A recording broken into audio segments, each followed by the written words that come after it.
Excellent morning or evening to all. Welcome to my YouTube channel Diksha Opticals. So here I am teaching optometry in Kannada. ಕನ್ನಡದಲ್ಲಿ ಆಪ್ಟೋಮೆಟ್ರಿಯನ್ನು ಹೇಳ್ಕೊಡ್ತಕ್ಕಂಥ ಒಂದು ನಿರಂತರ ಪ್ರಯತ್ನವನ್ನು ಮಾಡ್ತಾ ಇದ್ದೇನೆ. So ಈಗ ಇನ್ನೊಂದು ಕೇಸನ್ನು ತೆಗೆದುಕೊಳ್ತೇನೆ. So the child age is about 10 years. ಎಷ್ಟು? 10 years. ಚೈಲ್ಡ್ ನೇಮ್ ಒಂದು ಇಟ್ಕೊಳ್ಳೋಣ, ಯಾವುದಾದ್ರೂ ಒಂದು ಜ್ಯೋತಿ ಅಂತ ಇಟ್ಕೊಳ್ಳೋಣ. ಜ್ಯೋತಿ.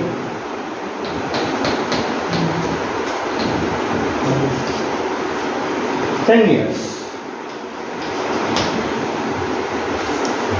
So Jyoti, note ಮಾಡಿ, 10 years. Vision CF 4 meter. CF 4 meter. Pinhole improvement 612.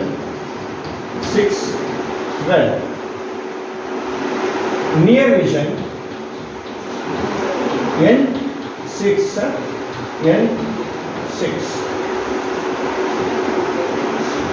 So ಇಲ್ಲಿ ನಾವು ಡ್ರೈ ರಿಫ್ರಾಕ್ಷನನ್ನು ಮಾಡ್ತೇವೆ. ಯಾವುದು? ರಿಫ್ರಾಕ್ಷನಲ್ಲಿ 2 ಥರ ಅಂತ ಹೇಳಿದೆ. ಯಾವ್ಯಾವುದು? Dry refraction and wet refraction. Dry refraction ಅಂತಂದ್ರೇನು? ಯಾವುದೇ ರೀತಿಯ ಔಷಧಿಗಳನ್ನು, ಡೈಲೇಟರ್ಸ್ನ ಉಪಯೋಗ ಮಾಡದಲೇ ಮಾಡ್ತಕ್ಕಂಥದ್ದನ್ನು ಡ್ರೈ ರಿಫ್ರಾಕ್ಷನ್ ಅಂತ ಕರಿತೇವೆ. ವೆಟ್ ರಿಫ್ರಾಕ್ಷನ್ ಅಂತಂದರೆ ಡ್ರೋಸಿನ್, ಟ್ರೋಪಿಕ್ಯಾಮೈಡ್, ಹೋಮೈಡ್ ಅಥವಾ ಅಟ್ರೋಪಿನ್ ಇವುಗಳನ್ನು ಉಪಯೋಗಿಸ್ಕೊಂಡು ಮಾಡತಕ್ಕಂಥದ್ದನ್ನು ವೆಟ್ ರಿಫ್ರಾಕ್ಷನ್ ಅಂತ ಕರಿತೇವೆ. ವೆಟ್ ರಿಫ್ರಾಕ್ಷನ್ ಏನು ಆಗುತ್ತೆ ಅಂದರೆ ಯಾವ್ಯಾವ ಮೆಡಿಸಿನನ್ನು ಉಪಯೋಗ ಮಾಡ್ತೀವಿ? ಈಗಾಗಲೇ ಹೇಳಿದೆ ಡ್ರೋಸಿನ್, ಆಮೇಲೆ ಟ್ರೋಪಿಕ್ಯಾಮೈಡ್. ಈ ಎರಡೂ ಸಹ ಜಸ್ಟ್ ಪ್ಯೂಪಿಲ್ನ ಡೈಲೇಟ್ ಮಾಡುತ್ತೆ. ಅದೇನೇ ಹೋಮೈಡ್ ಮತ್ತು ಅಟ್ರೋಪಿನ್ ಸೀಲಿಯರಿ ಮಸಲ್ಸನ್ನು ರಿಲ್ಯಾಕ್ಸ್ ಮಾಡುತ್ತೆ, ಅಂದರೆ ಅಕಾಮಡೇಷನನ್ನು ಸಂಪೂರ್ಣವಾಗಿ ಪ್ಯಾರಲೈಸ್ ಮಾಡುತ್ತೆ. ಹಾಗಾಗಿ ಮಕ್ಕಳಲ್ಲಿ ನಾವು ಹೋಮೈಡ್ ಅಥವಾ ಅಟ್ರೋಪಿನನ್ನು ಉಪಯೋಗ ಮಾಡ್ತೇವೆ. ಹೋಮೈಡ್ ಮತ್ತು ಅಟ್ರೋಪಿನ್ನ ಉಪಯೋಗ ಮಾಡಿದಾಗ ಯಾವಾಗ ಅಕಾಮಡೇಷನ್ ಪ್ಯಾರಲೈಸ್ ಆಗುತ್ತೋ ರಿಫ್ರಾಕ್ಷನ್ ಆ್ಯಕ್ಯುರೇಟಾಗಿ ಬರುತ್ತೆ.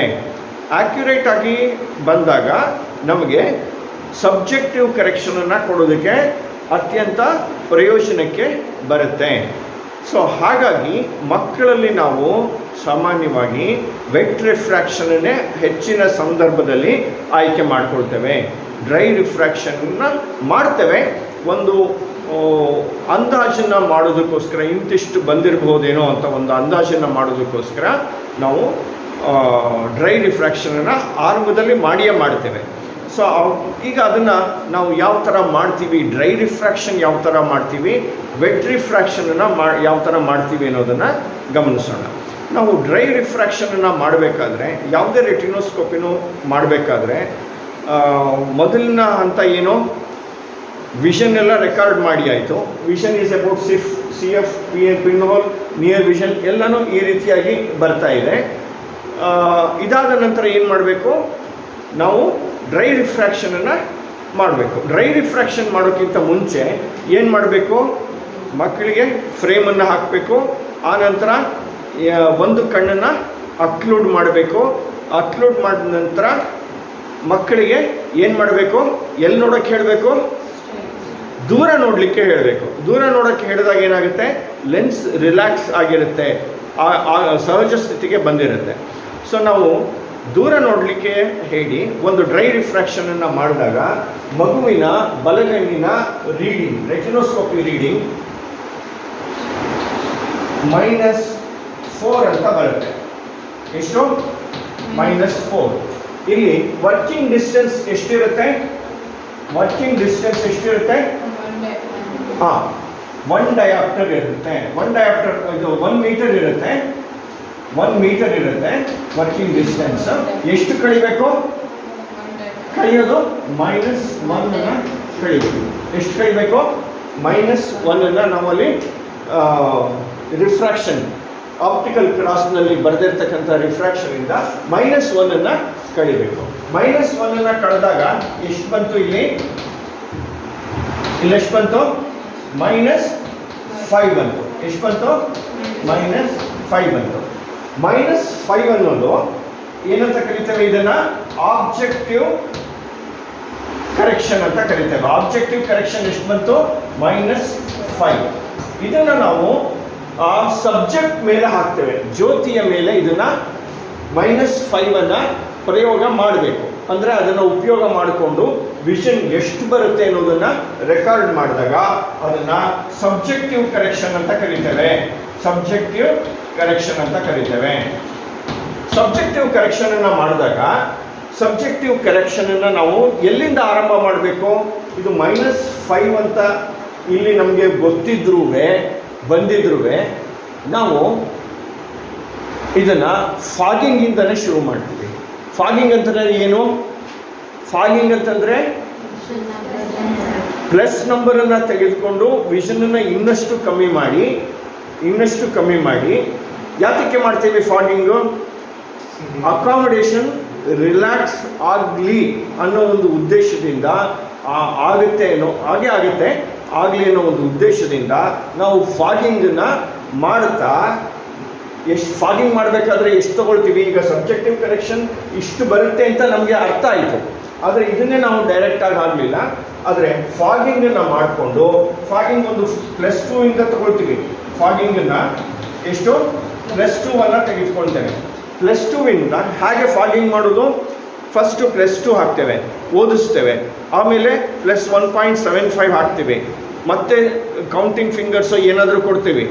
ಇದು ಮಗು ಈಗಾಗಲೇ CF 4 ಮೀಟರ್ ಇರೋದ್ರಿಂದ ನೀವು +2 ಹಾಕಿದಾಗ ಅದು 2 ಮೀಟರ್ ಅದು ಓದ್ಬೋದು ಅಥವಾ 3 ಮೀಟರ್ ದೂರದಲ್ಲಿ ಓದ್ಬೋದು ಹೇಳುತ್ತೆ. +2 ಹಾಕಿದಾಗ ನನಗೆ 3 ಮೀಟರ್ದು ಕಾಣಿಸೋದು ಅಂತ ಹೇಳುತ್ತೆ. 4 ಮೀಟ್ರ್ ಕಾಣಿಸೋದಿಲ್ಲ ಕೌಂಟಿಂಗ್ ಫಿಂಗರ್ಸ್. ಹಾಗೆಯೇ ಅದನ್ನು ರೆಡ್ಯೂಸ್ ಹೇಗೆ ಮಾಡ್ತೀರಾ? ಫಾಗಿಂಗನ್ನು +2 ಹಾಕೋದು, ಅದ್ರ ಮುಂದೆ 1.75 ಹಾಕೋದು. 1.75 ಹಾಕಿ +2 ತೆಗಿಬೇಕು. +2 ತೆಗೆದು 1.75 ಹಾಕೋದಲ್ಲ. ಏನಾದರೂ ಆ ಥರ ಮಾಡಿದ್ರೆ ಮತ್ತೆ ಅಕಾಮಡೇಷನ್ ಡಬಲ್ ಆಗಿ ಆ್ಯಕ್ಟ್ ಆಗುತ್ತೆ. ಏನಾಗುತ್ತೆ? ಅಕಾಮಡೇಷನ್ ಡಬಲ್ ಆಗುತ್ತೆ ಆ ಥರ ನೀವು ಮಾಡಿದ್ರೆ. ಅದಕ್ಕೋಸ್ಕರ ಅದನ್ನು ತೆಗಿಬಾರ್ದು +2. ಅದನ್ನು ಇಟ್ಕೊಂಡೇ +1.75 ಹಾಕಿ ಆ ನಂತರ +2 ತೆಗಿಬೇಕು. ಕ್ಲಿಯರ್ ಆಯಿತಾ? ಎಸ್. ಹಾಗೆಯೇ +1.5, 1.25, 1.75, 0.25. ಈಗ ಮೈನಸ್ಸಿಂದ ಅದು 0.25 ಹಾಕಿನೇ -0.25 ಮುಂದೆ ಬರುತ್ತೆ. -0.25 ಹಾಕಿದ್ಮೇಲೆ -0.5 ಹಾಕ್ತೀರಾ, 0.25 ತೆಗೀರಿ. ಸೊ ಏನಾಗುತ್ತೆ ನೋಡೋಣ. ಸೊ ಹೀಗೇ ಆ ಮಗುಗೆ -3 ಅಂತ ಹೇಳಿದಾಗ -3 ಹಾಕಿದಾಗ it will start to read 660 ಬರ್ತಾ ಇದೆ. ಬಂದೇ ಬರಬೇಕು. 660 ವಿಷನ್ ಬರ್ತದೆ. ನೆಕ್ಸ್ಟ್ 3 ಹಾಕಿ 3.5 ಜಾಗದಲ್ಲಿ ಇಟ್ಟು 3 ತೆಗೀರಿ. 3.5 ಹಾಕಿದಾಗ ಮಗು starts to read up to 618. ಎಷ್ಟು? 618ವರೆಗೂ ಹಾಕ್ತೀವಿ. 618ವರೆಗೂ ಓದ್ತು. ನೆಕ್ಸ್ಟ್ 4ಗೆ ಬಂದ್ವಿ. 4 ಹಾಕಿ 3.5 ತೆಗೆದಾಗ again it start to read further. Actually pinhole improvement ಇರೋದು 612 ಕಂಪ್ಲೀಟಾಗಿ ಓದ್ತು. ಕಂಪ್ಲೀಟಾಗಿ ಎಷ್ಟರಲ್ಲಿ ಓದ್ತು? -4 ಓದ್ತು. ಕೊಡಬೇಕಾಗಿದ್ದು ನಮ್ಗೆ ಬರಬೇಕಾಗಿದ್ದೆಷ್ಟು? ಸಬ್ಜೆಕ್ಟಿವ್ ಕರೆಕ್ಷನ್ ನಾವು ಇಲ್ಲಿ ಎಷ್ಟು ತೊಗೊಂಡಿದ್ದೀವಿ? ಎಷ್ಟು ಬಂದಿದೆ? ಆಬ್ಜೆಕ್ಟಿವ್ ಕರೆಕ್ಷನಲ್ಲಿ -5 ಬಂದಿದೆ. ನಾವು ಎಲ್ಲಿವರೆಗೂ ಕೊಡ್ಬೋದು? ಸಬ್ಜೆಕ್ಟಿವ್ ಅಂದರೆ ಇಟ್ ಶೋಸ್ ಸಬ್ಜೆಕ್ಟಿವ್ -5 ಅಂತ ಬಂದಿದೆಯಲ್ಲ, ಇದು ಆಬ್ಜೆಕ್ಟಿವ್ ಕರೆಕ್ಷನ್. ಇದೊಂದು ಸೂಚನೆಯನ್ನು ಕೊಡುತ್ತೆ. ಇಲ್ಲಿವರೆಗೂ ನೀವು ಕನ್ನಡಕನ ನಂಬರನ್ನು ಪ್ರಿಸ್ಕ್ರೈಬ್ ಮಾಡಬಹುದು ಅನ್ನೋ ಒಂದು ಸೂಚನೆಯನ್ನು ಕೊಡ್ತಾ ಇದೆ. ಅದೇ ಅಲ್ಟಿಮೇಟ್ ನಂಬರ್ ಅಲ್ಲ. ಅದಕ್ಕಿಂತ ಸ್ವಲ್ಪ ಕಮ್ಮಿನೂ ಬರ್ಬೋದು, ಜಾಸ್ತಿ ಅಂತೂ ಬರಬಾರ್ದು. ಜಾಸ್ತಿ ಅಂತೂ ಬರಬಾರ್ದು. ಸೊ -4ನ ಕೊಟ್ಟಾಗ 6, 12 ಹೋಯ್ತು.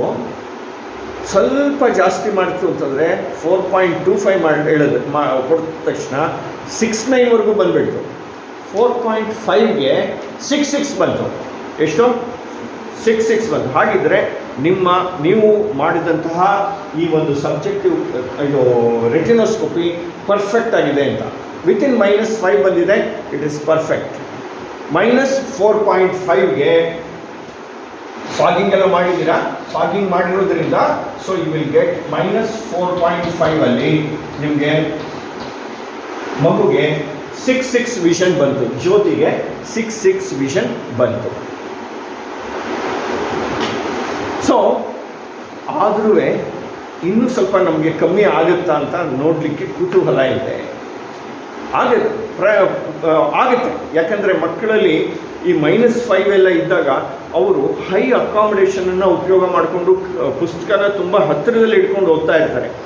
ತುಂಬ ಹತ್ತಿರದಲ್ಲಿ ಇಟ್ಕೊಂಡು ಓದೋದ್ರಿಂದ ಏನಾದರೂ ಸಮಸ್ಯೆ ಆಗುತ್ತಾ? ಆಗುತ್ತೆ.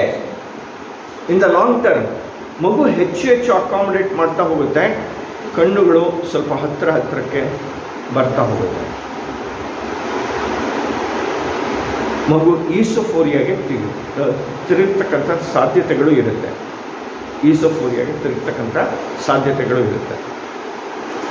ಒಳಗಡೆ ತಿರುಗ್ತಕ್ಕಂಥ ಸಾಧ್ಯತೆಗಳು ಇರುತ್ತೆ. ಅದಕ್ಕೋಸ್ಕರ ನಾವು ಕೇರ್ಫುಲ್ಲಾಗಿ ಮಕ್ಕಳಲ್ಲಿ ವಿಷನನ್ನು ಪರೀಕ್ಷೆಯನ್ನು ಮಾಡಬೇಕು, ದೃಷ್ಟಿ ಪರೀಕ್ಷೆಯನ್ನು ಮಾಡಬೇಕು.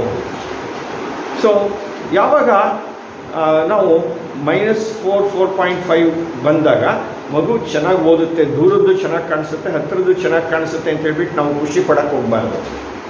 ಖುಷಿ ಪಡೋಣ, ಹೌದು, ಆದರೆ ಫರ್ದರ್ ಪರೀಕ್ಷೆಯನ್ನು ಮಾಡಬೇಕು. ಹಾಗಾಗಿ ಈಗ ನಾವು ವೆಟ್ ರಿಫ್ರಾಕ್ಷನನ್ನು ಉಪಯೋಗ ಮಾಡಬೇಕು. 10 ಇಯರ್ಸ್ ಮಗು ಆದರೆ ನಾವು ಯಾವ ಔಷಧಿಯನ್ನು ಹಾಕಬೇಕು? ಹೊಮೈಡನ್ನು ಹಾಕ್ಬೋದು. ಹೊಮೈಡನ್ನು ಹಾಕಿದ್ರೆ ಸಾಕಾಗುತ್ತೆ. ಹೊಮೈಡನ್ನು ಹಾಕಿ ಒಂದು 45 ಮಿನಿಟ್ಸ್ನ 10 ನಿಮಿಷಕ್ಕೆ ಒಂದು ಸರಿ ಹೊಮೈಡ್ ಐ ಡ್ರಾಪ್ಸ್ನ ಹಾಕಿ 3 ಸರಿ ಹಾಕಬೇಕು.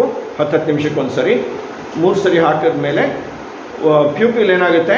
ಡೈಲೇಟ್ ಆಗುತ್ತೆ, ಸೀಲಿಯರಿ ಮಸಲ್ಸ್ ಎಲ್ಲನೂ ರಿಲ್ಯಾಕ್ಸ್ ಆಗುತ್ತೆ, ಅಕಾಮಿಡೇಷನ್ ರಿಲ್ಯಾಕ್ಸ್ ಆಗುತ್ತೆ.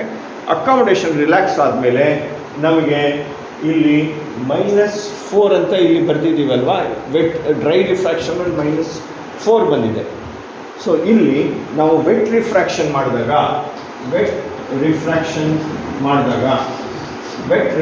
ಮಾಡಿದಾಗ ನಮಗೆ ರೆಟಿನೋಸ್ಕೋಪಿ ವ್ಯಾಲ್ಯೂ -3ಗೆ ಬಂತು. ಎಷ್ಟಕ್ಕೆ ಬಂತು ನೋಡಿ? ಕಮ್ಮಿ ಆಗೋಯ್ತು. ರಿಫ್ರಾಕ್ಷನ್ ರೀಡಿಂಗೇ ಕಮ್ಮಿ ಆಗೋಯ್ತು.